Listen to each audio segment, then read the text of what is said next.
Tales by Moonlight, Reloaded, powered by Storytellers Orbit Limited. Unforeseen Enchantment Episode 3. The Rondi warrior charged at her with all his fierceness. He caught the air and his blade kissed Ayana's armor with a force that could shatter the hardest of skulls. The crowd cheered and all chorused in favor of Ayana. The warrior of Ogene Kingdom was covered in blood, but was not totally incapacitated for another bout. The Rondi warrior was caught off guard and got struck by the warrior from Ogene Kingdom. However, the cut was not too precise, and so it just grazed his chest. Ayana ducked several swings from the warriors before she cut down the Ogene warrior again. This time, she made sure she got rid of him for good. The crowd shouted again, basking in the victory of a female warrior who prevailed against one of the finest warriors of the two kingdoms. The warrior of Ogene Kingdom, now tired and wounded, was carried out of the arena by hefty men. The two survivors tried out their fists against each other.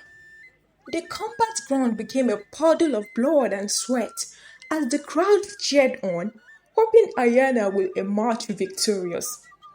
Ayana fastened her eyes on the prince, who was watching with pity and unrest.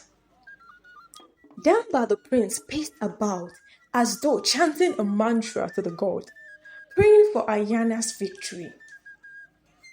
His mood changed from hope to fear and then dread.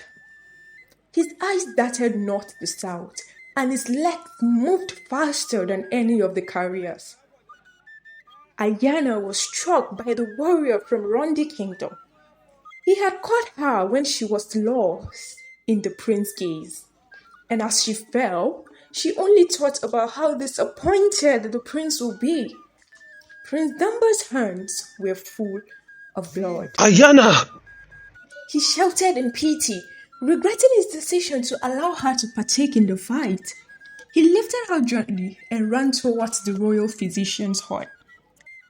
Prince Damba restlessly motioned outside the hut and stopped when he saw the herbalist. How is she? Is she fine? Is she... She is safe. She is lucky to be alive. The cut is not too deep. Dubaku, the royal physician, informed the prince. Thank you. May I see her now? A wet-eyed Prince Damba beckoned. Yes, you can, my prince. I'll take my leave now and come back tomorrow for the second shot of the medication. Damba entered the hut and sat close to Ayana laid on the bed of raffia. He held her hand softly and his heart melted in the heat of remorse. A tear dropped from his reddened eyes and another followed. He wiped them off with the back of his hand. Ayana, I promise to see this through to the end. This is unfair. He walked out of the hut with clenched fists on his way to his father's courtroom. There, he met his father and Crown Prince Bako discussing. I was about sending a guard to call you. Take a seat. Prince Damba obeyed. The rage he came with had been fanned by his father's understanding eyes. Damba tapped the ground with his feet, boiling silently. Crown Prince Bako has apologized for what happened. His warrior overreacted during the combat. So there is no need for us to drag this matter too long. With all due respect, my father and king, I cannot take such apology. That was injustice. Injustice to the traditions of our land. Injustice to the warrior's code of conduct. And lastly, injustice to Ayana. She's still in coma. I hope nothing happens to her. If it does, I'll lead a cavalry south and wage war against Rondi Kingdom. Calm down, Damba. This festival isn't one to cause chaos. It is usually observed for the sake of unity. We all make mistakes. Even though this was irrational, I do not wish to talk about this anymore. It is settled. I hereby leave the both of you to talk this over and make peace between yourselves. The king left them to settle the score. A long silence stood between them for a moment. I apologize for what happened. I must commend the skill and courage of your warrior. She's a fierce lioness who held on with the best. She won that fight in my opinion. She has taught me never to belittle anyone either by gender or stature. Women also have great roles to play in our society. I also noticed the affection you showed her. Such affection shown towards a slave cannot be overlooked. Crown Prince Bako admitted, breaking the silence. She is human too and my personal god. Must she be a man before I show concern? Prince Damba's eyes were almost watery and his voice was at its peak. It's written all over you. You have a soft spot for her. You can hide it as much as you want, but no prince loses his cool over his slave in the presence of his king and people. Is she responsible for your refusal to get married? What are you driving at? What's that supposed to mean? Your face is in sync with your heart. The more you hide it, the more I see through your pretense. The more you tighten your fist, the more the unstable beats of your heart confirm my suspicion. You need to start within the presence of your heart and free yourself. She is behind your indecision to choose a wife among the maiden. Release what you have locked within and flaunt it for the world to behold. Tomorrow will be a long day. We will be heading back to my kingdom. I've gained a lot from watching you. I've learnt humility the hard way. I wish to come back to this kingdom soon to witness your coronation as the crown prince. Ayena's eyelids opened and her eyes pondered and prowled the roof in mild futility, wondering where she was. Why am I here? Worried in a faint voice, recognizing the room. Lali replied as she stared an album mistress standing on the fireplace. The prince brought you here for fast recuperation and special treatment. This is the prince's heart. I need to go to mine. It's wrong and unbefitting of a slave. That's enough. Lali, you can now take your leave. Prince Damba interrupted them. Yes, your highness. Lali said and stepped out of the hut. My prince, why am I here? I failed you and I failed the kingdom. Shh.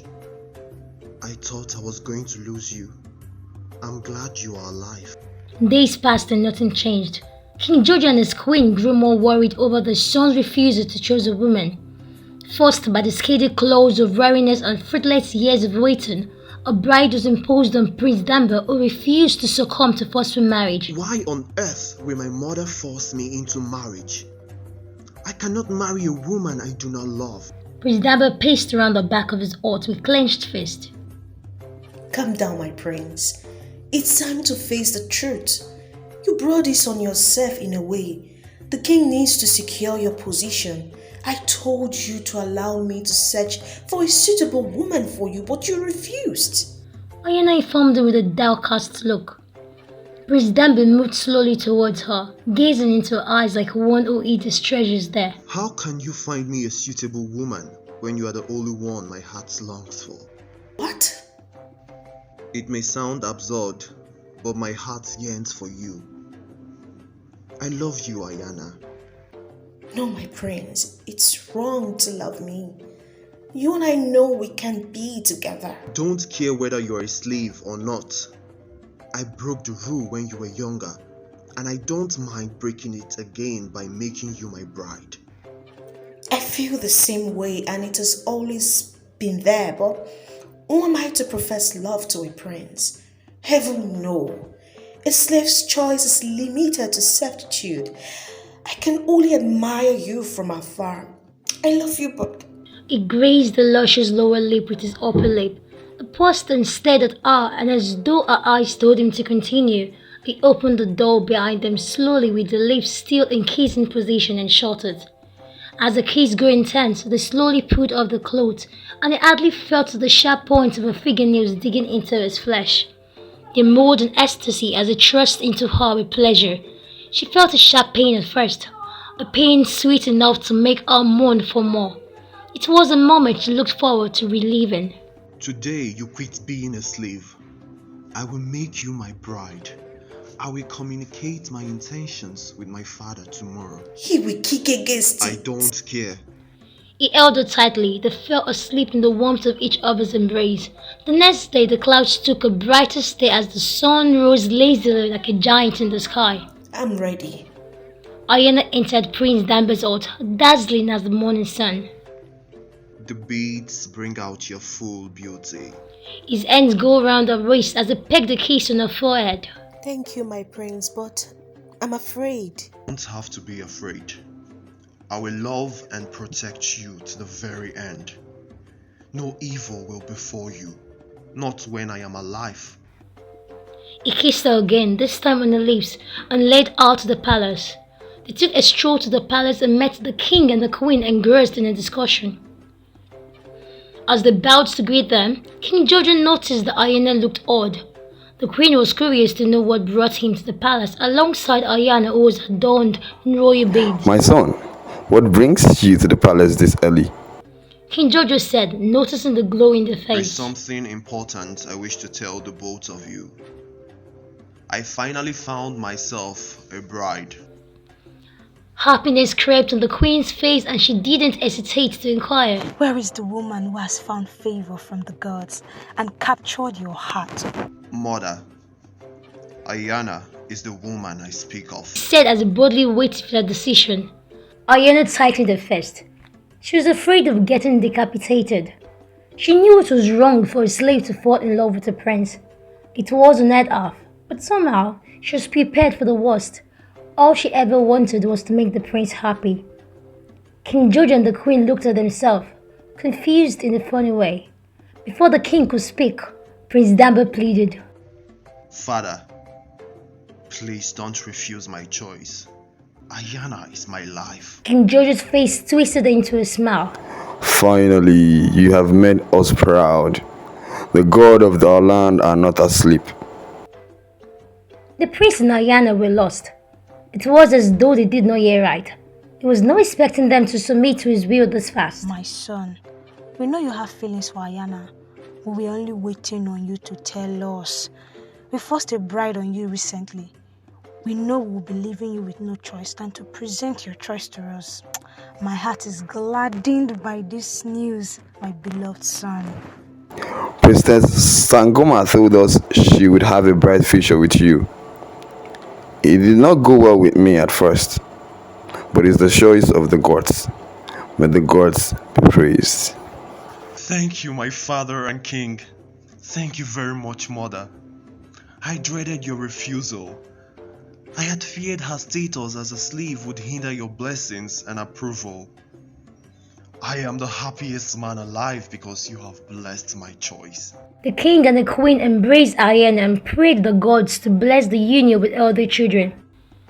In the coming weeks, a colorful coronation was held at the kingdom square. Damba was offered the royal staff as the crown prince of Bundle Kingdom.